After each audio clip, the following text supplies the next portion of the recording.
Hello, welcome to Do It Yourself channel. Today I will show you where to check our digital well-being report in Samsung Galaxy S22. Where to look for this report and what we have in there.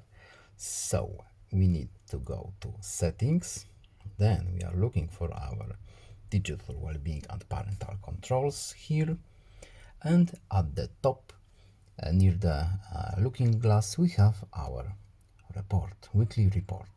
As you can see, we have our screen time here, we have our top apps this week with timers, dates, days of the weeks. Right now we have not much here because the phone has been wiped, reset, and we can also block notifications for this report if we don't want it.